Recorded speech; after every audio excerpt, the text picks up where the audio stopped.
Hi viewers, welcome to our channel. Present మనతో పాటు దాము బాలాజీ గారు సీనియర్ జర్నలిస్ట్ ఉన్నారు. వారితో ఒకసారి మాట్లాడదాం. సార్ నమస్కారం సార్. నమస్తే. సార్, బాలకృష్ణ గారి అఖండ 2 సినిమాని జగన్మోహన్ రెడ్డి గారు చూసారని, ఆయన రివ్యూ ఇచ్చారని చెప్పేసి ఒక వార్త వైరల్ అవుతుంది. అంటే ఆయన చూసినట్టు ఒక ఫోటో కూడా ఇప్పుడు ఫుల్ గా సోషల్ మీడియాలో వైరల్ చేస్తున్నారు. మరి నిజంగా ఆయన అఖండ 2 సినిమా చూసారా, రివ్యూ ఇచ్చారా, లేకుంటే ఇదంతా కూడా ఫేక్ ప్రచారమా? దీనికి సంబంధించి ఏం జరిగింది సార్? జగన్మోహన్ రెడ్డి గారు చూసినట్టు ఏమన్నా ఇది ఉందా సార్? అంటే ఇప్పుడు ఒక ఫోటో అండ్ కామెంట్ వైరల్ అవుతుంది. అదేంటంటే జగన్మోహన్ రెడ్డి ఆ, ఒక థియేటర్లో కూర్చొని ఉన్నాడు. ఆ ఫోటో వైరల్ అవుతుంది. ఆ థియేటర్ వచ్చి అఖండ 2 ప్రదర్శించబడుతున్న థియేటర్.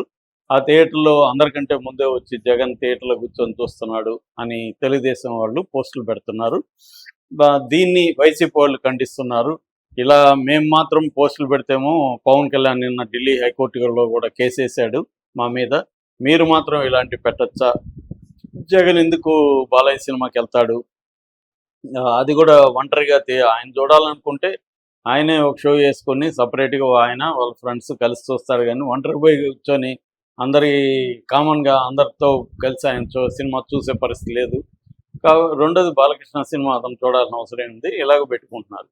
అంటే దీని వెనక ఏంటంటే గత కొంతకాలంగా వైసీపీ వాళ్ళ మీద తెలుగుదేశం ప్రభుత్వం అంటే కూటమి ప్రభుత్వం కేసులు పెడుతుంది, పోస్టులు పెడుతున్నారని.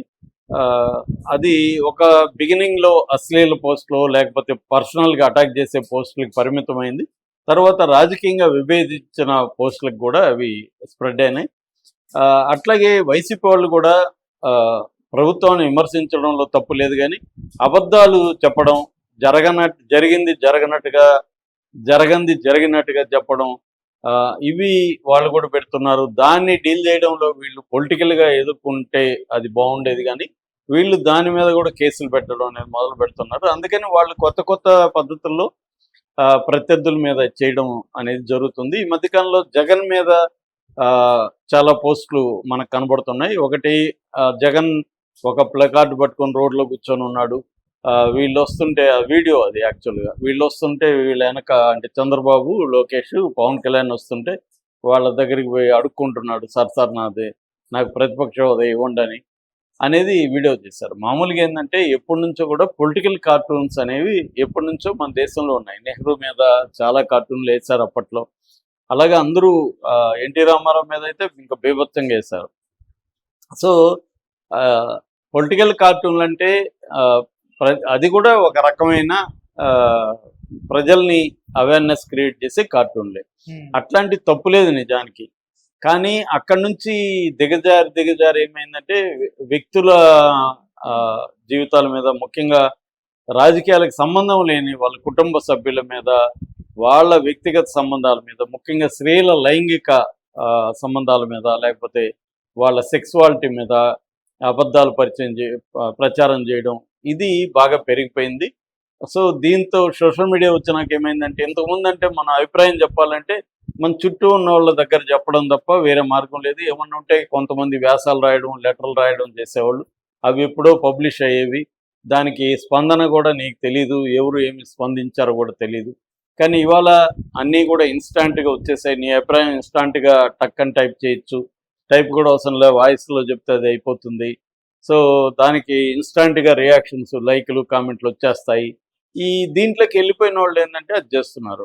దానివల్ల ఇదంతా కూడా స్టార్ట్ చేసింది మోడీని. గుజరాత్లో మన ప్రశాంత్ కిషోర్ ఇది స్టార్ట్ చేశాడు, సోషల్ మీడియాని ఎలా ఉపయోగించుకోవాలని.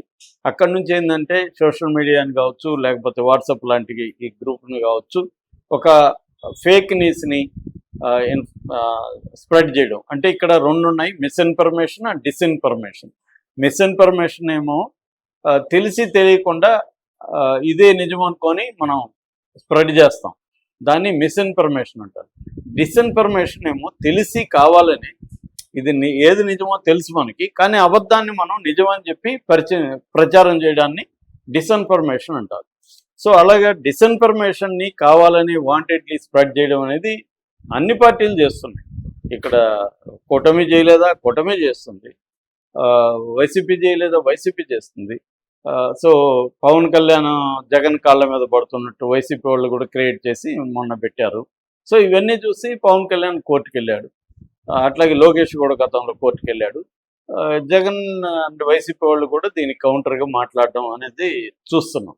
సో ఈ నేపథ్యంలో ఇప్పుడు బాలకృష్ణ సినిమా జగన్ చూస్తున్నాడని, జగన్ ప్రమోట్ చేస్తున్నాడు బాలకృష్ణ సినిమాని తీసుకొస్తున్నారు. దీనికి ఒక నేపథ్యం కూడా ఉంది. అదేంటంటే బాలకృష్ణ ఫ్యాన్ జగన్ అని, జగన్ కడప బాలకృష్ణ ఫ్యాన్స్కి, ఎన్బికే ఫ్యాన్స్ అసోసియేషన్కి అప్పుడు ప్రెసిడెంట్గా ఉన్నాడనేది చాలామంది చెబుతారు. అది మేబీ నిజం కావచ్చు. రాయలసీమలో బాలకృష్ణకి ఫ్యాన్స్ బాగా గట్టిగా ఉంటారు కాబట్టి జగన్ కూడా ఆయన చదువుకునేటప్పుడు నచ్చి ఉండొచ్చు. అంటే పర్సనల్గా మనకు ఒక సినిమా, ఒక యాక్టర్ నచ్చడం వేరు. అది కూడా ఒక ఏజ్ ఉంటుంది. నాకు ఇప్పుడు నేను ఇంటర్మీడియట్లో నాకు నచ్చిన స్టారు ఇప్పుడు నాకు నచ్చకపోవచ్చు. సో కాబట్టి అప్పుడు జగన్కు ఉండొచ్చు. అందుకనే బాలకృష్ణ కాల్పుల కేసు వచ్చినప్పుడు కూడా జగనే వాళ్ళ నాన్నని పట్టుబట్టి బాలకృష్ణని సేవ్ చేయాలని ప్రెజర్ చేశాడు అన్న టాక్ కూడా నడుస్తుంది బయట. అంటే జగన్ వల్లనే బాలకృష్ణ బయటపడ్డాడు, లేకపోతే రాజశేఖర రెడ్డికి బాలకృష్ణని కాపాడాల్సిన అవసరం ఏముంది. సో జగన్ అభిమాని కాబట్టి తన అభిమాన హీరోని సేవ్ చేయాలి అని నాన్నని ప్రెజర్ చేశాడు, దానికోసం ఏం చేశాడు అనేది కూడా ఉంది అనమాట. ఏదేమైనా ఇది ఎప్పటి నుంచో నడుస్తుంది. కానీ బాలకృష్ణకి జగన్కి ఆ తర్వాత వైరం అనేది పెరిగింది. ఈ మధ్యకాలంలో మొన్న కూడా అసెంబ్లీలో ఆ సైకోగాడని జగన్ని ఓపెన్గానే బాలకృష్ణ అన్నాడు. బాలకృష్ణ గురించి కూడా వైసీపీ వాళ్ళు కూడా విపరీతంగా నెగిటివ్గా కామెంట్లు పెట్టడం, ఇతను మెంటల్ సర్టిఫికేట్ని ప్రచారంలోకి తీసుకురావడం, ఇవన్నీ చేస్తున్నారు.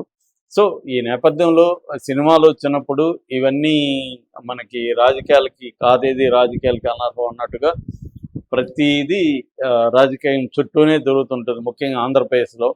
కాబట్టి జగన్ ఫోటోని వీళ్ళు వైరల్ చేయడం, వీళ్ళు ఈ సినిమాను ప్రమోట్ చేయడం కోసం తెలుగుదేశం మీడియా రంగంలో దిగి తెలుగుదేశం మీడియా దీన్ని రకరకాల ప్రచారం చేయడం. నిన్న కూడా ఎవరో ఒక ఆమె తెలుగుదేశానికి సంబంధించిన యూట్యూబ్ ఛానల్ ఓనరు ఇది 3 కోట్ల టికెట్లు అమ్ముడుపోయినాయని చెప్తే దానికి అసలు మొత్తం హైదరాబాద్ పాపులేషనే 1 కోటి లోపల ఉంటే 3 కోట్ల టికెట్లు హైదరాబాద్ ఎలా అమ్ముడుపోయిన వాళ్ళు స్క్రీన్ షాట్ తీసి వాళ్ళు పెడుతున్నారు.